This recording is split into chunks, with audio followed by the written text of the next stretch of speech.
નમસ્કાર વાલા પેન્શનર મિત્રો, નિવૃત્ત કર્મચારી મિત્રો, ભાઈઓ તથા બહેનો, સ્વાગત છે આપ સૌનું આપણી આ યુટ્યુબ ચેનલ ભાવેશ મકવાણા ન્યૂઝમાં। તો પેન્શનર મિત્રો, આજના વિડીયોની અંદર આપણે વાત કરીશું આ રાજ્યના મુખ્યમંત્રીએ પોતાના પેન્શનરો અને કર્મચારીઓના મોંઘવારી ભથ્થામાં વધારો કરવાનો લીધો છે ઐતિહાસિક નિર્ણય।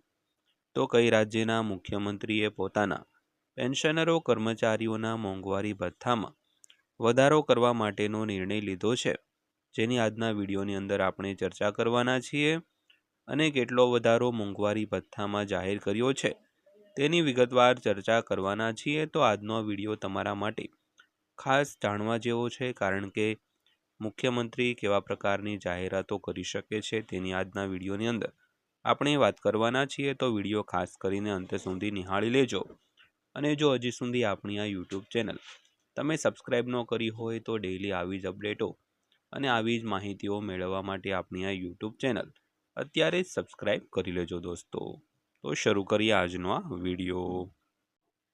તો સૌથી પહેલાં વાત કરીએ તો કેન્દ્ર સરકારના કર્મચારીઓ જુલાઈ ડિસેમ્બર 6 મહિના માટે તેમના મોંઘવારી ભથ્થા એટલે કે ડીએ અને મોંઘવારી રાહતમાં વધારાની રાહ જોઈ રહ્યા છે।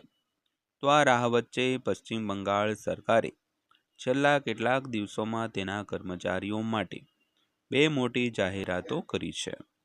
તો તાજેતરમાં રાજ્ય સરકારે દુર્ગા પૂજા તહેવાર પહેલાં 1 ઓક્ટોબરથી સરકારી કર્મચારીઓ અને પેન્શનરો માટે ડીએ અને ડીઆરમાં 20%નો વધારો કરવાની જાહેરાત કરી હતી।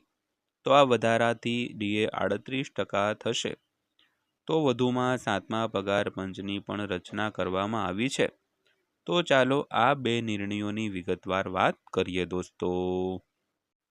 તો વધુમાં વાત કરીએ તો રાજ્યના નાણાં વિભાગ દ્વારા જારી કરાયેલા એક જાહેરનામા અનુસાર વર્તમાન કર્મચારીઓને છઠ્ઠા પગાર પંચ હેઠળ તેમના સુધારેલા મૂળ પગાર પર 38% ડીએ મળશે, જ્યારે લાયક નિવૃત્ત કર્મચારીઓના પેન્શનની ગણતરી પણ સુધારેલા દરે કરવામાં આવશે।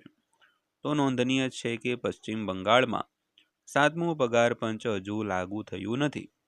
તો મુખ્યમંત્રી સુવેન્દુ અધિકારીએ જણાવ્યું હતું કે તે ચાલુ નાણાકીય વર્ષમાં લાગુ કરવામાં આવશે મિત્રો આ વાત છે પશ્ચિમ બંગાળ રાજ્યની। તો ત્યાં હજી સુધી 7મું પગાર પંચ પણ લાગુ થયું નથી અને ત્યાંના મુખ્યમંત્રીએ એવું જણાવ્યું હતું કે ચાલુ નાણાકીય વર્ષમાં 7મું પગાર પંચ લાગુ કરવામાં આવશે। તો આ ડીએ વધારાથી કોને ફાયદો થશે તેની વાત કરીએ તો સુવેન્દુ અધિકારી સરકારના આ નિર્ણયથી રાજ્ય સરકારના કર્મચારીઓ, રાજ્ય સરકારના પેન્શનરો અને પરિવાર પેન્શનરો, વૈધાનિક સંસ્થાઓના કર્મચારીઓ અને સરકારી ઉપક્રમોના કર્મચારીઓને સીધો ફાયદો થશે। તો વધુમાં પંચાયતો, નગરપાલિકાઓ, મ્યુનિસિપલ કોર્પોરેશનો અને અન્ય સ્થાનિક સંસ્થાઓના કર્મચારીઓને પણ ફાયદો થશે। તો સરકારી સહાયિત શૈક્ષણિક સંસ્થાઓના શિક્ષણ અને બિનશિક્ષણ કર્મચારીઓને પણ આ વધારાનો લાભ મળશે। તો સરકારી સૂચના મુજબ જે કર્મચારીઓ હજુ પણ 5મા પગાર પંચ હેઠળ પગાર મેળવી રહ્યા છે તેમને 1 ઓક્ટોબરથી વર્તમાન 171%ને બદલે 223%ના દરે ડીએ મળશે।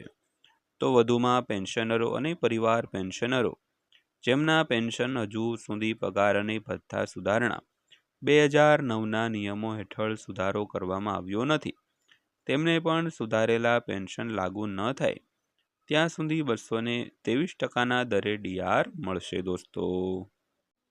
તો ત્યારબાદ વાત કરીએ તો મુખ્યમંત્રીએ શું કહ્યું। તો 28 જુલાઈના રોજ કોલકાતામાં પશ્ચિમ બંગાળ પોલીસના મુખ્ય મથક ભવાની ભવનમાં એક કાર્યક્રમને સંબોધતા મુખ્યમંત્રીએ રાજ્યના કર્મચારીઓ અને કેન્દ્ર સરકારના કર્મચારીઓ વચ્ચે ડીએ તફાવત ઘટાડવાની પ્રતિબદ્ધતાનો પુનરુચ્ચાર કર્યો હતો। તો તેમની સરકારની બજેટ જાહેરાતનો ઉલ્લેખ કરતા તેમણે કહ્યું કે 20% ડીએ વધારો ઓક્ટોબરથી લાગુ કરવામાં આવશે। તો કેન્દ્ર અને રાજ્ય સરકારો વચ્ચે 42% ડીએ તફાવત છે. આપણે રાતોરાત તે તફાવત દૂર કરી શકતા નથી, તેમાં સમય લાગશે. તેમણે વધુમાં જણાવ્યું હતું કે સરકાર રાજ્યમાં 7મા પગાર પંચની ભલામણોને લાગુ કરવા માટે પ્રતિબદ્ધ છે. તો પશ્ચિમ બંગાળે સત્તાવાર રીતે તેમના 7મા પગાર પંચની રચના કરી છે. તો કમિશનના કાર્યક્ષેત્ર અનુસાર તે રાજ્ય સરકારી કર્મચારીઓ અને પેન્શનરોના ભથ્થા, પગાર અને સેવાની શરતોની સમીક્ષા કરશે.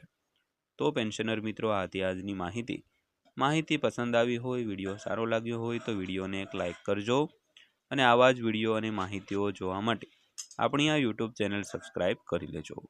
તો ફરીવાર પાછા મળીશું એક નવા વિડીયો સાથે, નવી માહિતી સાથે. ત્યાં સુધી સૌને જય હિન્દ, વંદે માતરમ.